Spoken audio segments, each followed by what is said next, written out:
আজকে 28শে জিলহজ, জিলহজ মাসের সর্বশেষ জুমা আজকে আমরা আদায় করার জন্য পবিত্র আল্লাহ তাআলার ঘরে উপস্থিত হয়েছে।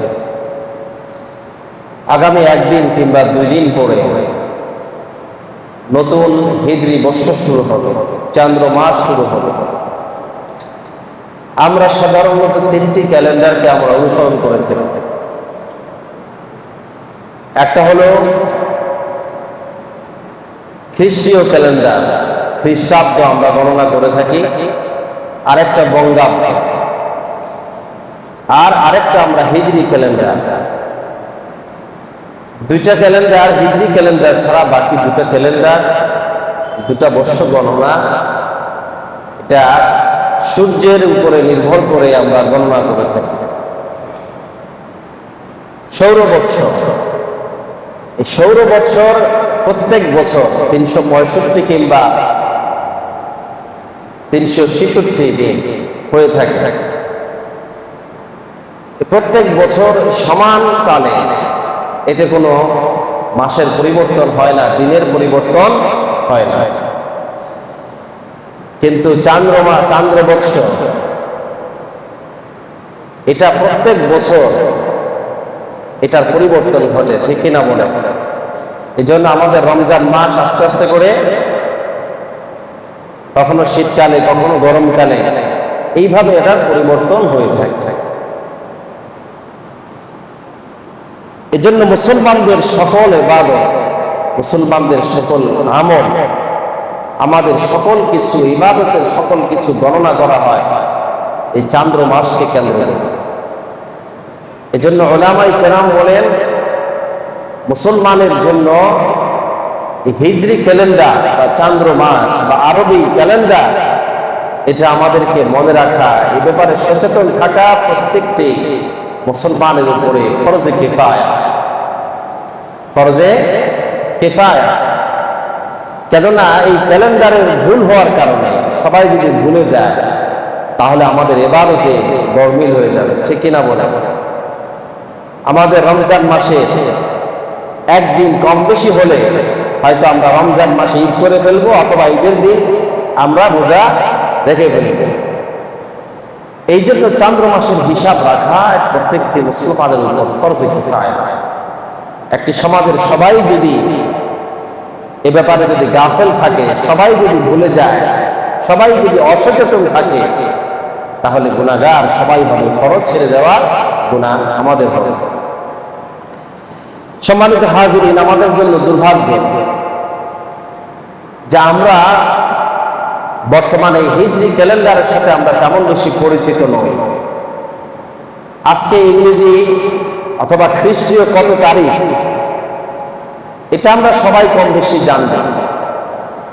আজকে 5 জুলাই 2024, এটা কম বেশি আমাদের সবার জানা আছে।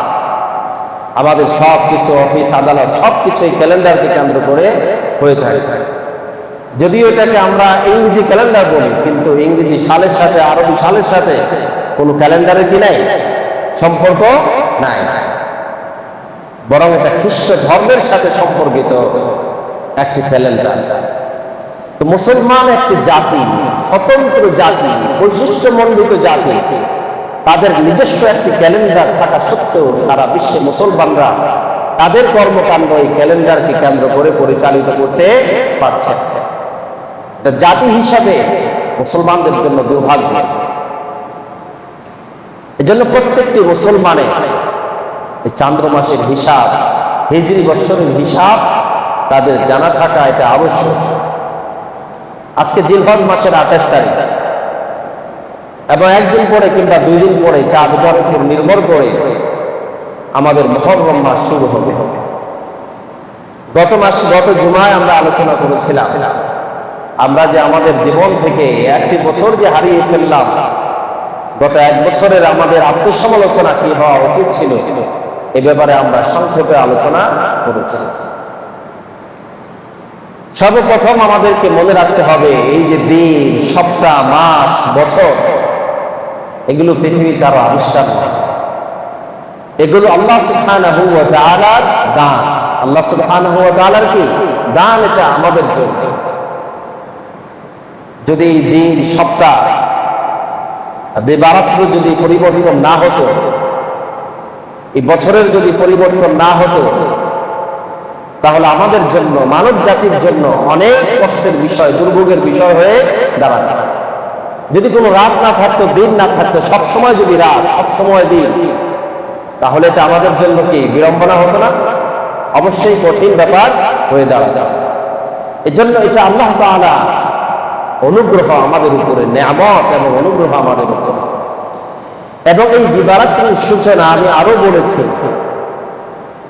এটা আল্লাহ তাআলা পৃথিবী, আকাশ এবং জমিন যখন সৃষ্টি করেছেন, দিবারাত্রির গণনা, দিবারাত্রির হিসাব, মাস এবং বছরের হিসাব তখন থেকে শুরু হয়েছে। আল্লাহ রাব্বুল আলামিন কোরআনুল কারীমে সূরা তাওবার 36 নম্বর আয়াতে আল্লাহ তাআলা বলেন, ইন্না ইদ্দাতাশ শুহুরি ইনদাল্লাহি 12 শাহরান ফি কিতাবিল্লাহ। আল্লাহ তাআলার কিতাবে, লাউহে মাহফুজে, যেই দিন থেকে আকাশ এবং জমিন সমূহ সৃষ্টি করেছেন, সেই দিন থেকেই 12 মাসের গণনা আল্লাহ তাআলা কি করেছেন? নির্ধারণ করেছেন।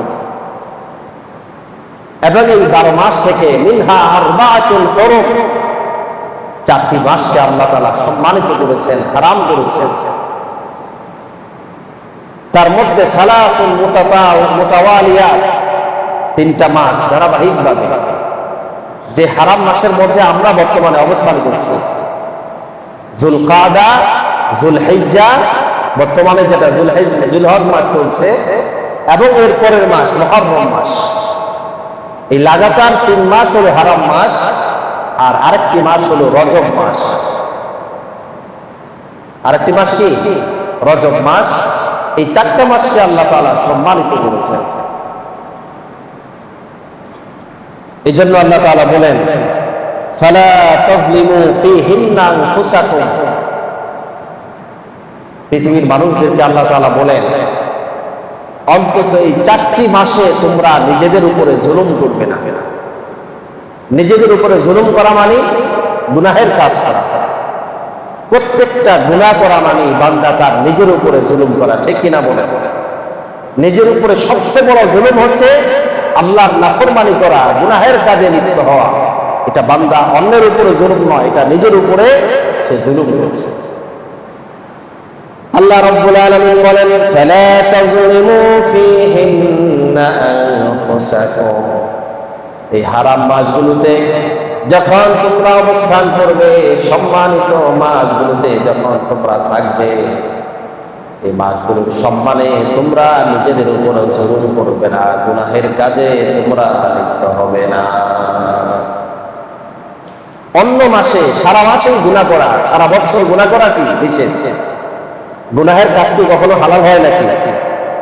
আমাদের দেশে যদিও এটা অর্থনীতিতে ওনারা বুঝে কি কারণে কালো টাকাকে সাদা করার সুযোগ দেওয়া হয়, এটা আমরা বুঝি না। কালো টাকা কি হয়ে যায়? অবৈধ টাকা বৈধ করার প্রক্রিয়া আছে। কিন্তু গুনাহ কখনো কি হয় না? হালাল হয় না। গুনাহ কখনো বৈধ হয় না।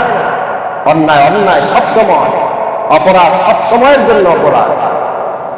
কিন্তু আল্লাহ তাআলা বলেছেন, এই 4টি মাসকে আমি আরো সম্মানিত করেছি। অন্য মাসে গুনাহের ব্যাপারে যতটা তোমরা সতর্ক থাকো, তার চাইতে এই 4 মাসে গুনাহ থেকে আরো বেশি তোমাদেরকে কি করতে হবে? সতর্ক থাকতে হবে। সম্মানিত হাজিরিন, জিলকদ মাস আমরা হারাম মাসে ছিলাম, জিলহজ মাস হারাম মাসে আছে।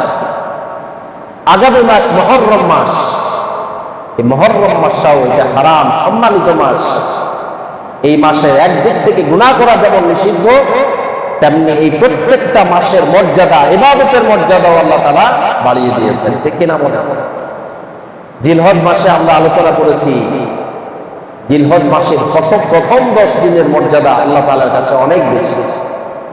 সে ব্যাপারে আমরা বিস্তারিত আলোচনা করেছি। এবং অনেকেই জিলহজ মাসের প্রথম 10 দিনে আমরা রোজা রাখার চেষ্টা করেছি, আমরা কুরবানি করেছি। মুহররম মাসটাও আল্লাহ তাআলা সম্মানিত করেছেন, এবং মুহররম মাসকে আল্লাহ তাআলা অন্যান্য মাস থেকে বিশেষভাবে বৈশিষ্ট্যমণ্ডিত করেছেন। মর্যাদা বাড়িয়ে দিয়েছেন, মর্যাদাপূর্ণ করেছেন। এজন্য মুহররম মাস আসার কারণে প্রত্যেক বছরেই আমরা মুহররম মাসের ইবাদত সম্পর্কে, আমল সম্পর্কে, ফজিলত সম্পর্কে আমাদেরকে আলোচনা করতে হয়। সম্মানিত হাজিরিন, দুটা বিষয় আমাদের সামনে, একটা হলো হিজরি নববর্ষ, আরেকটা হলো পবিত্র মাস মুহররম মাস। হিজরি নববর্ষ এই গণনা শুরু হয় হযরতে ওমর রাদিয়াল্লাহু তাআলা আনহুর জামানা থেকে। হিজরি নববর্ষ গণনা শুরু হয় কখন? হিজরি বর্ষ, চান্দ্র মাস এর হিসাব শুরু হয় হযরতে ওমর ইবনুল খাত্তাব রাদিয়াল্লাহু তাআলা আনহুর জামানা থেকে, যুগ থেকে। এর আগে এই হিজরি সালের হিসাব ছিল না। ওমর ইবনুল খাত্তাব রাদিয়াল্লাহু তাআলা আনহুর সময়ে যখন মুসলমানদের সাম্রাজ্য যখন বিপুল এলাকা নিয়ে বিস্তৃত হলো, ওমর ইবনুল খাত্তাব রাদিয়াল্লাহু তাআলা আনহুকে বলা হয় অর্ধ জাহানের শাসক। সে সময় ওমর রাদিয়াল্লাহু তাআলা আনহু বিভিন্ন জায়গায় তিনি রাষ্ট্রীয় গভর্নরদের কাছে তিনি বিভিন্ন রাষ্ট্রীয় ফরমান লিখে পাঠাতেন, এবং দেখা যেত তিনি একটা ফরমান পাঠিয়েছেন, সেখানে শুধু মাস উল্লেখ থাকত, কেননা মাসের গণনা আগে থেকেই ছিল। মুহররম মাস, এই মাসগুলো, আরবি মাসের গণনাগুলো আগে থেকেই ছিল। সেখানে মাসের নাম উল্লেখ থাকতো, কিন্তু বছরের নাম, কোন বছরের, এটা উল্লেখ থাকতো না। আমরা সাধারণত তারিখ লেখার ক্ষেত্রে তিনটা জিনিস লিখি, প্রথমে ডেট, তারপরে মাসের, প্রথমে দিবসের নাম, তারপরে মাসের নাম, তারপরে বছরের নাম। কিন্তু ওমর রাদিয়াল্লাহু তাআলা আনহু যখন চিঠি লিখে পাঠাতেন, সেখানে মাসের নাম উল্লেখ থাকতো, বছরের নাম উল্লেখ না থাকার কারণে গভর্নর যারা আছে তাদের কাছে যে রাষ্ট্রীয় ফরমান পৌঁছাতো, তারা অনেক সময় বিড়ম্বনায় পড়ে যেতেন, এটা কোন বছরের, মাস তো বুঝলাম মুহররম মাস, মাস তো বুঝলাম জিলহজ মাস, কিন্তু বছরটা কোন বছর, এটা নিয়ে যখন সমস্যার তৈরি হয়, বিখ্যাত সাহাবী তৎকালীন সময়ে ওমর ইবনুল খাত্তাব রাদিয়াল্লাহু তাআলা আনহুর সময়ে তিনি ইরাকের বসরার গভর্নর ছিলেন আবু মুসা আল আশআরী রাদিয়াল্লাহু তাআলা আনহু, তিনি হযরতে ওমর রাদিয়াল্লাহু তাআলা আনহুর কাছে চিঠি লিখে পাঠালেন যে আমিরুল মুমিনিন, আপনি আমাদের কাছে যে চিঠি পাঠান, ফরমান পাঠান, সেখানে মাসের নাম উল্লেখ থাকে, বছরের নাম উল্লেখ না থাকার কারণে আপনার আদেশ আমাদেরকে মানতে বা আপনার চিঠির ভাষা আমাদেরকে বুঝতে কষ্ট হয়। এ কারণে আমি আপনাকে অনুরোধ করছি, মুসলমানদের জন্য একটি বর্ষ গণনা, একটি ক্যালেন্ডার প্রণয়নের জন্য আপনার কাছে কি করলাম, আবেদন করলাম।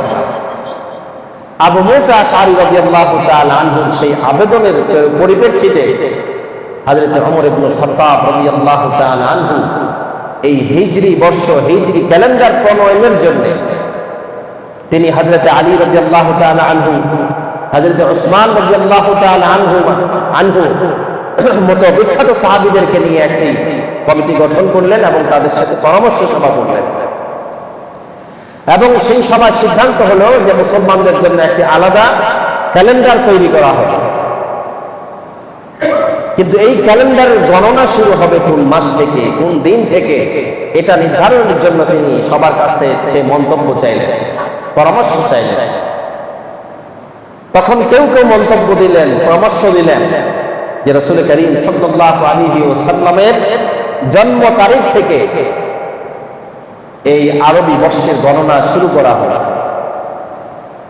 আবার কেউ পরামর্শ দিলেন না, রাসূল করিম সাল্লাল্লাহু আলাইহি ওয়াসাল্লামের ওফাত দিবস থেকে এই হিজরি ক্যালেন্ডারে, আরবি ক্যালেন্ডারের গণনা শুরু করা হবে। কেউ আবার মতামত দিলেন যে রাসূল করিম সাল্লাল্লাহু আলাইহি ওয়াসাল্লামের হিজরতের দিনটাকে কেন্দ্র করে আরবি ক্যালেন্ডার গণনা শুরু করা হবে। এইভাবে তিনটি এবং চারটি মতামত তারা প্রদান করলেন। হযরত ওমর ইবনুল খাত্তাব রাদিয়াল্লাহু তাআলা আনহু তাদের সাথে পরামর্শ করলেন এবং বললেন যে যদি রাসূল করিম সাল্লাল্লাহু আলাইহি ওয়াসাল্লামের ওফাত দিবসকে হিজরি সালের প্রথম দিন ধরা হয়, আরবি ক্যালেন্ডারের প্রথম দিন হিসেবে যদি গণনা শুরু করা হয়, তাহলে এটা যুক্তিসঙ্গত হবে না। কারণ প্রত্যেক বছর রাসূল করিম সাল্লাল্লাহু আলাইহি ওয়াসাল্লামের এই বিয়োগ বেদনা মুসলমানদেরকে ব্যথিত করে তুলবে, ঠিক কিনা বলেন? এই স্মৃতি মুসলমানদেরকে আরো কি করবে? ব্যথিত করে তুলবে। এটা মুসলমানদের শোকের দিবস। এ কারণে এটাকে ক্যালেন্ডারের গণনা এই দিন থেকে গণনা করা উচিত হবে না। আবার রাসূল সাল্লাল্লাহু আলাইহি ওয়াসাল্লামের জন্ম দিবস থেকে রাসূল সাল্লাল্লাহু আলাইহি ওয়াসাল্লামের জন্ম তারিখ থেকে যদি গণনা শুরু করা হয়, সেখানে সমস্যা হলো যে রাসূল করিম সাল্লাল্লাহু আলাইহি ওয়াসাল্লামের জন্মদিন নিয়ে, জন্ম তারিখ নিয়ে মতভেদ আছে, মতান্তর আছে। নির্দিষ্ট দিন কি নাই, নির্ধারিত নাই। কেননা তৎকালীন সময়ে জন্ম তারিখটা লিখে রাখার অভ্যাস ছিল না। শুধু আগের যুগ কেন, বর্তমানে আমাদের ছোটকালেও অনেকেরই আছে যাদের জন্ম তারিখ সঠিকভাবে কি নাই, জানা নাই। এই জন্য ওমর ইবনুল খাত্তাব রাদিয়াল্লাহু তাআলা আনহু বললেন যে রাসূল করিম সাল্লাল্লাহু আলাইহি ওয়াসাল্লামের জন্ম তারিখ থেকে যদি গণনা শুরু করা হয়, তাহলে এখানেও সুনির্দিষ্টভাবে রাসূল করিম সাল্লাল্লাহু আলাইহি ওয়াসাল্লামের জন্ম তারিখ যেমন নির্ধারণ করা সম্ভব হচ্ছে না, অন্য দিক থেকে যে খ্রিস্টীয় যে ক্যালেন্ডার আছে সেটা ঈসা আলাইহিস সালাতু ওয়াস সালামের জন্ম তারিখ থেকে গণনা করা হয়, তাদের সাথে আমাদের একটা সাদৃশ্য তৈরি হয়ে যাবে, ঠিক কিনা মনে মনে?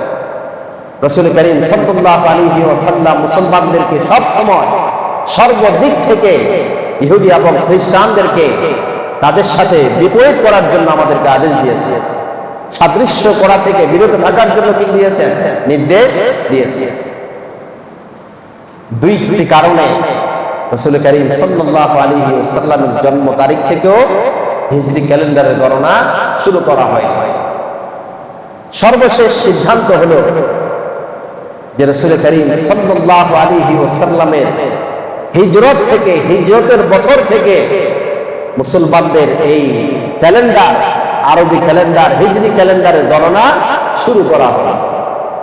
তার কারণ হচ্ছে যে রাসূল করিম সাল্লাল্লাহু আলাইহি ওয়াসাল্লাম তিনি মক্কি জীবনে, মদিনার জীবনে তিনি নবী হিসেবে আগমন করেছেন, রাসূল হিসেবে আগমন করেছেন। কিন্তু রাসূল করিম সাল্লাল্লাহু আলাইহি ওয়াসাল্লামের হিজরতের পরে তিনি যেভাবে একটি মুসলমানদের জন্য আলাদা রাষ্ট্র তিনি প্রণয়ন করেছেন, যেইভাবে তিনি হিজরতের পরে মুসলমানদের শক্তি, সামর্থ্য, শৌর্য, বীর্য, মুসলমানদের বিজয়ের ইতিহাস সূচনা লাভ করেছে মুসলমানদের হিজরতের পর থেকে, ঠিক কিনা বলে?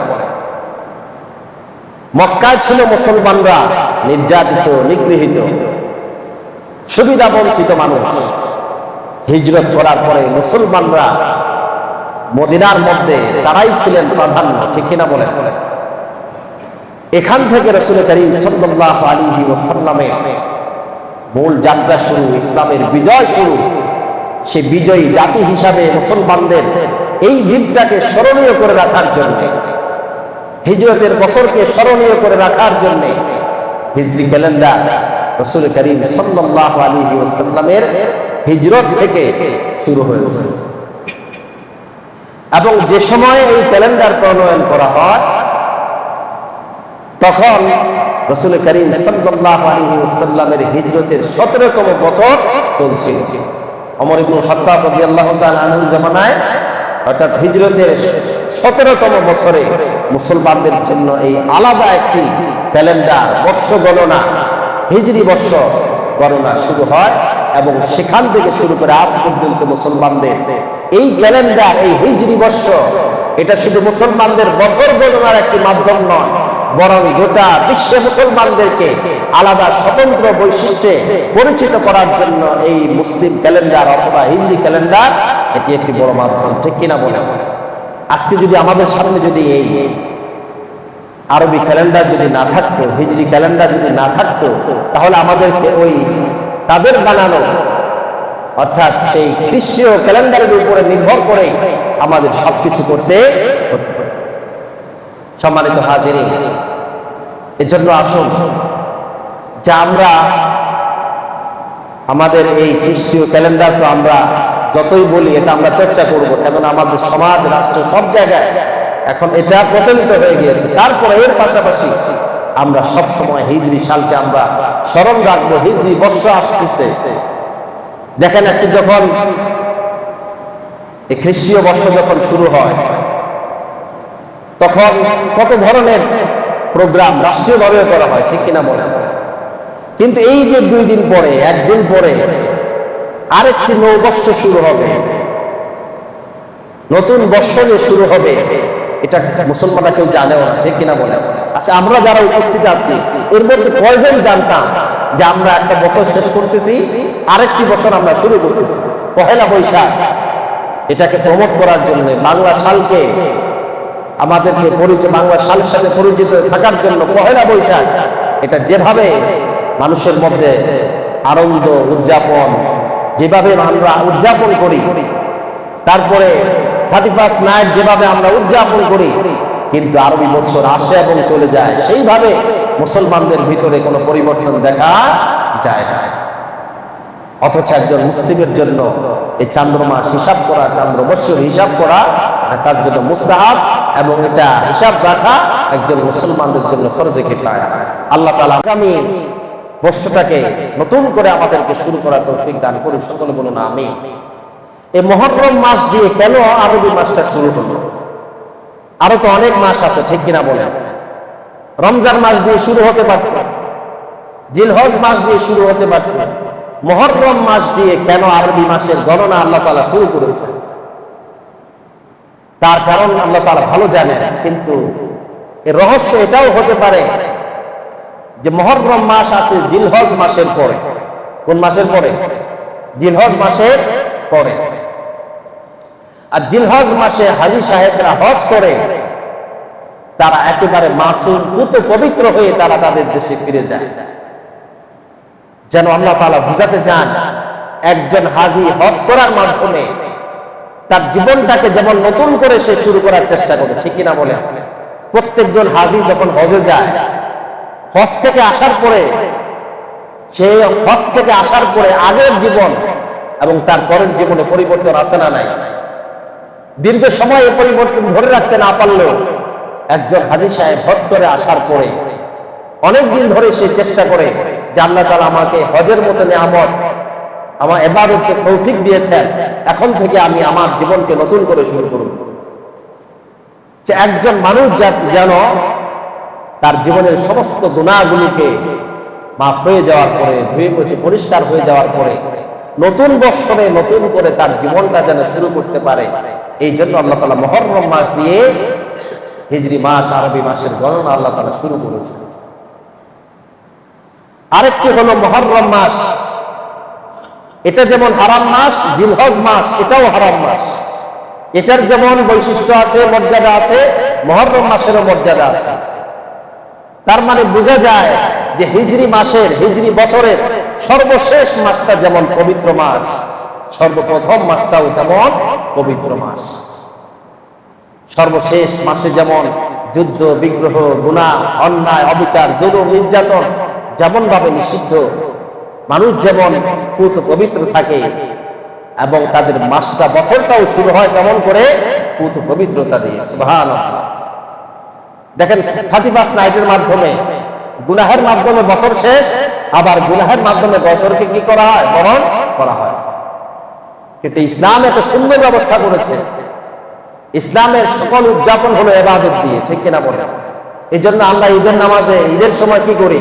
প্রথম ইবাদত হলো আমাদের 2 রাকাত নামাজ পড়া, ঠিক কিনা? মুসলমানদের সকল উদযাপন হলো ইবাদতের মাধ্যমে। হ্যাঁ, যাবতীয় হালাল ভাবে আমরা আনন্দ উৎসব করতে পারবো, কিন্তু বড় উৎসব হলো ইবাদত। আমরা জিলহজ মাসে বড় ইবাদত করেছি, মুহররম মাসেও আল্লাহ তাআলা আমাদেরকে সেই ফজিলত দান করেছেন। সম্মানিত হাজিরিন, আমরা এবার মুহররম মাসের ফজিলত সম্পর্কে রাসূল করিম সাল্লাল্লাহু আলাইহি ওয়াসাল্লাম বলেন, আফদালুস সিয়াম বা'দা রমাদান শাহরু সাওমু শাহরিল্লাহিল মুহাররম। মুহররম মাসকে আল্লাহ তাআলা নিজের মাস বলেছেন, শাহরুল্লাহ, আল্লাহর মাস। সমস্ত দিন, বছর, মাস এগুলো কার? আল্লাহ। কিন্তু তারপরেও আল্লাহ মুহররম মাসকে নিজের মাস বলে এই মাসের মর্যাদা, সম্মানকে আমাদের সামনে কি করেছেন? প্রমাণ করেছেন। আল্লাহর নবী বলেন, আফদালুস সিয়ামি বাদা রমাদান সাওমু শাহরিল্লাহিল মুহাররম। রমজান মাসের পরে আল্লাহ রাব্বুল আলামিনের কাছে সবচাইতে পবিত্র, মর্যাদাপূর্ণ রোজা হলো মুহররম মাসের যে কোনো দিনে বান্দা যদি রোজা রাখে, রমজান মাসের পরে সবচাইতে মর্যাদাপূর্ণ রোজা বান্দা রাখলো। সুবহানাল্লাহ।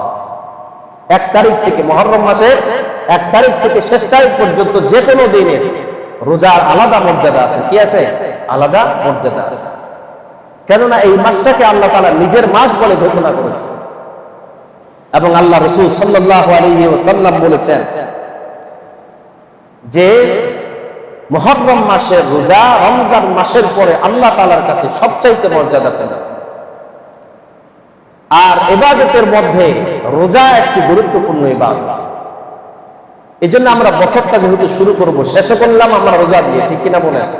জিলহজ মাসের প্রথম 10 দিনে আমরা রোজার মতো ইবাদত করে আমরা বছর শেষ করেছি। আবার মুহররম মাসেও আমরা আমাদের বছর শুরু করব রোজার মাধ্যমে। কেননা রোজা এটা আল্লাহ তাআলার কাছে অনেক প্রিয় একটি ইবাদত। সম্মানিত ভাইরা আমার, এই মুহররম মাসের মর্যাদা আরো বেড়ে যায় আশুরার কারণে।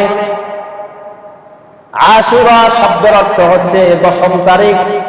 প্রত্যেক মাসের 10 তারিখকে শাব্দিক অর্থে আশুরা বলা হয়, কিন্তু পারিভাষিক অর্থে মুহররম মাসের 10 তারিখ ইসলামী ইতিহাসে আশুরায়ে মুহররম হিসাবে বিশেষ মর্যাদা লাভ করেছে। আশুরার নাম আমরা সবাই শুনেছি, ঠিক কিনা বলেন? নাকি শুনেন নাই? সবাই আমরা জানি আশুরা মুহররম মাসের 10 তারিখ। এই 10 তারিখের রোজার আরো বিশেষ ফজিলত আল্লাহ তাআলা দান করেছে। মুহররম মাসের প্রত্যেক দিনে রোজার কি আছে? ফজিলত আছে। কিন্তু 10 তারিখের দিনটা ঐতিহাসিক একটি দিন। এটা রাসূল করিম সাল্লাল্লাহু আলাইহি ওয়াসাল্লাম তিনি তার জীবদ্দশায় কয়েকটা ইবাদত তিনি ছাড়তেন না। তার মধ্যে একটা হলো আশুরার রোজা। রাসূল করিম সাল্লাল্লাহু আলাইহি ওয়াসাল্লাম কখনো কি করেন নাই? ছাড়েন নাই। তো রাসূল করিম সাল্লাল্লাহু আলাইহি ওয়াসাল্লাম আশুরা নিয়ে ইনশাআল্লাহ আশুরার ইতিহাস এবং শিক্ষা। মুহররম মাসে রাসূল করিম সাল্লাল্লাহু আলাইহি ওয়াসাল্লাম আমাদেরকে এই আশুরা উদ্বুদ্ধ করেছেন। এই আশুরা কিন্তু আমাদের সমাজে পত্র পত্রিকায় বিভিন্ন জায়গায় কারবালার ঘটনা হৃদয় বিদারক একটি ঘটনা। রাসূল করিম সাল্লাল্লাহু আলাইহি ওয়াসাল্লামের কলিজার টুকরা নাতি হযরতে হুসাইন রাদিয়াল্লাহু তাআলা আনহু শাহাদাত, এটা মুসলমানদের জীবনে একটি ঘটনা। এর থেকে পর্যায় আছে, এরও আমরা আলোচনা করেছি, আমরা আলোচনা করব ইনশাআল্লাহ। কিন্তু এর মর্যাদা শুধুমাত্র কারবালার সাথে সংশ্লিষ্ট নয়। কারবালার ঘটনা সংঘটিত হয়েছে রাসূল করিম সাল্লাল্লাহু আলাইহি ওয়াসাল্লামের ইন্তেকালের প্রায় 50 বছর পরে। কিন্তু আশুরার মর্যাদা এর বহু আগ থেকে। রাসূল করিম সাল্লাল্লাহু আলাইহি ওয়াসাল্লাম থাকতেই আশুরার রোজা তিনি পালন করতেন। তাহলে এর মর্যাদা আগে থেকেও আছে। এই দিনে অনেক ঘটনা ঘটেছে এবং এই দিনে অনেক গুরুত্বপূর্ণ ঘটনা ঘটবে। এবং এই দিনের সাথে আরেকটি ঘটনা যুক্ত হয়েছে, হযরত হুসাইন রাদিয়াল্লাহু তাআলা আনহু এর শাহাদাত। সম্মানিত হাজিরিন, যে জাতি ইতিহাস ভুলে যায় সেই জাতিকে বিভ্রান্ত করা কি অনেক সহজ। এই জন্য এই ইতিহাসগুলো আমাদের জানা প্রয়োজন। আশুরার ইতিহাস কি, আশুরার সাথে মুসলমানদের সম্পর্ক কি, কেন আশুরার রোজা আমাদের রাখতে হয়, এবং কারবালার ঘটনায় কি, কেন কারবালার ঘটনা ঘটলো, এ থেকে মুসলমানদের শিক্ষা কি, এগুলো আমাদেরকে বিস্তারিতভাবে জুমার আলোচনায় বিস্তারিত আলোচনা করা যায়। এগুলো সম্পর্কে আমাদের জানতে হবে, এগুলো থেকে শিক্ষা নিতে হবে, ইতিহাস আমাদেরকে জানতে হবে। ইতিহাস আমরা যত জানবো তত আমরা জ্ঞানে সমৃদ্ধ হব, তত আমরা নিজেদের ঈমানকে তাজা এবং পুক্ত করতে পারবো। আল্লাহ তাআলা আমাদেরকে ব্যক্তিগতভাবে এই আশুরা সম্পর্কে জানা, কারবালা সম্পর্কে জানা, পড়াশোনা করার তৌফিক দান করুন। সকলে বলুন আমিন। সম্মানিত হাজিরিন, রাসূল করিম সাল্লাল্লাহু আলাইহি ওয়াসাল্লাম আশুরার রোজার ফজিলত সম্পর্কে বলেন, সিয়ামু ইয়াউমি আশুরা, আগে হাদিসে বলেছি মুহররম মাসের রোজার ফজিলত, অর্থাৎ মুহররম মাসের যে কোনো দিনের রোজা আল্লাহ তাআলার কাছে রমজান মাসের পরে সবচাইতে বেশি মর্যাদাপূর্ণ রোজা মর্যাদা রাখে। আর আশুরার রোজার ফজিলত রাসূল করিম সাল্লাল্লাহু আলাইহি ওয়াসাল্লাম বলেন, সিয়ামু ইয়াউমি আশুরা আহতাসিবু আলাল্লাহ আন ইউকাফিরা সানাতা আল্লাতী ক্বাবলা। কেউ যদি আশুরার দিন একদিন যদি কেউ রোজা রাখে, তাহলে রাসূল করিম সাল্লাল্লাহু আলাইহি ওয়াসাল্লাম বলেন যে আল্লাহ তাআলা তার অগ্রিম 1 বছরের গুনাহ আল্লাহ তাআলা মাফ করে দিবেন। সুবহানাল্লাহ। এর আগে আমরা জেনেছি আরাফার রোজা, কেউ যদি আরাফার দিনে একদিন রোজা রাখে, 1 বছরের আগের এবং 1 বছরের পিছনের 2 বছরের গুনাহ আল্লাহ তাআলা মাফ করে দেন। আর আশুরার দিন কেউ যদি একটা রোজা রাখে, আল্লাহ তাআলা এই একটি রোজার বিনিময়ে তার অগ্রিম 1 বছরের গুনাহ আল্লাহ তাআলা মাফ করে দেন। সুবহানাল্লাহ। তাহলে 1 বছরের জন্য আমরা সেফ হয়ে গেলাম। কয় দিনের রোজা? 1 দিনের রোজা।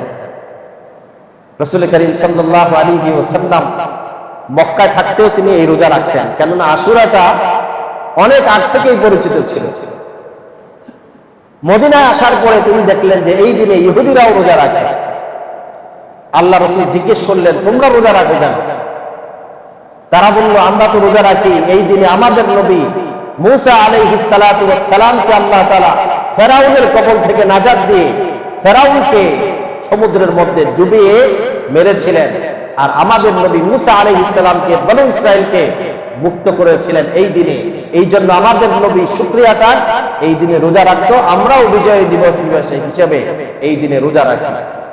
রাসূল করিম সাল্লাল্লাহু আলাইহি ওয়াসাল্লাম আগে তিনি রোজা রাখতেন আশুরার রোজা, মক্কায় থাকার কারণে তাদের থেকে ইহুদি থেকে এই ইতিহাস জানার পরে রাসূল করিম সাল্লাল্লাহু আলাইহি ওয়াসাল্লাম বললেন, মূসা আলাইহিস সালামকে তোমাদের থেকে আমি বেশি ভালোবাসি, আমরা বেশি মুসলমানরা অনুসরণ করি, আমরাই বেশি হকদার মূসা আলাইহিস সালামের সেই ইতিহাসকে, মূসা আলাইহিস সালামের সেই সুন্নাহকে, মূসা আলাইহিস সালামের সেই বিজয়ের দিবসকে উদযাপন করার অধিক হকদার হলাম আমরা মুসলমানরা। ঠিক কিনা বলেন?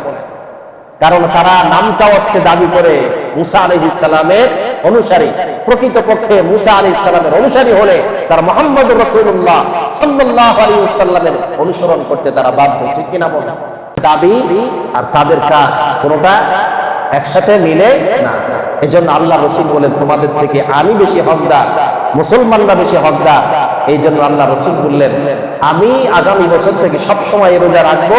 মুসলমানদেরকেও আদেশ দিলেন এই রোজা রাখার জন্য। সাহাবায়ে কেরাম বললেন, ইয়া রাসূলুল্লাহ, ইয়া হাবিবাল্লাহ, সমস্যা তো একটা হয়ে গিয়েছে, সেটা হলো যে ইহুদিরাও 10 তারিখে রোজা রাখে, আমরাও শুধুমাত্র 10 তারিখে রোজা রাখি। এই দিক থেকে আমাদের তো ইহুদিদের সাথে মিলে যায়। সুবহানাল্লাহ। সাহাবায়ে কেরাম কত সূক্ষ্মভাবে চিন্তা করতেন দেখেন, যে আপনি তো আমাদের থেকে ইহুদিদের খেলাফ ও মুখালফাত করার জন্য আদেশ দেন, এই ইবাদত করতে গিয়ে তো তাদের সাথে আমরা মিলে যাচ্ছি। আল্লাহ রাসূল বললেন, আগামী বছর আমি যদি হায়াত পাই, তাহলে আগামী বছর আমি 9 তারিখে রোজা রাখবো, 10 তারিখেও রোজা রাখবো। এটা হচ্ছে 9ম হিজরির কথা। 10ম হিজরিতে রাসূল করিম সাল্লাল্লাহু আলাইহি ওয়াসাল্লাম তিনি আর জীবিত ছিলেন না, 9 তারিখে রোজা রাখতে পারেন না। কিন্তু মুসলমানদের জন্য এই নির্দেশ হয়ে গেল যে আমরা শুধুমাত্র ইহুদিদের মুখালাফাত করার জন্য আমরা শুধুমাত্র 10 তারিখে রোজা রাখবো না, 9 তারিখেও রোজা রাখবো। এই জন্য আশুরার রোজার সাথে আমাদেরকে 9 তারিখের রোজা এবং 10 তারিখের রোজা, এই দুইটা রোজা আমরা রাখার চেষ্টা করব। যদি শুধুমাত্র 10 তারিখেও রোজা রাখি, তারপরেও ইনশাআল্লাহ আমরা আশুরার রোজার কি পাবো? ফজিলত আমরা পাবো ইনশাআল্লাহ।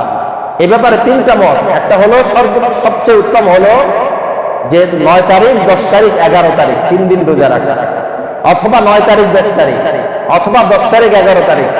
আর কেউ যদি না পারে শুধুমাত্র 10 তারিখে রোজা রাখলেও আল্লাহ তাআলা 1 বছরের তার অগ্রিম গুনাহ মাফ করে দিবেন। আল্লাহ তাআলা আমাদেরকে আশুরার রোজা রাখার তৌফিক দান করুন, সকলে বলুন আমিন। আর মুহররম মাস শুরু হবে আগামী পরশু অথবা একদিন অথবা 2 দিন পর থেকে। এই মুহররম মাসগুলোতে আমরা কমপক্ষে কিছু রোজা দিয়ে আমাদের এই নববর্ষ, হিজরি নববর্ষ শুরু করার মতো তৌফিক আল্লাহ তাআলা আমাদেরকে দান করুন, সকলে বলুন আমিন। ওয়া মা তাওফীকি ইল্লা বিল্লাহ। আসসালামু আলাইকুম ওয়া রাহমাতুল্লাহি ওয়া বারাকাতুহু।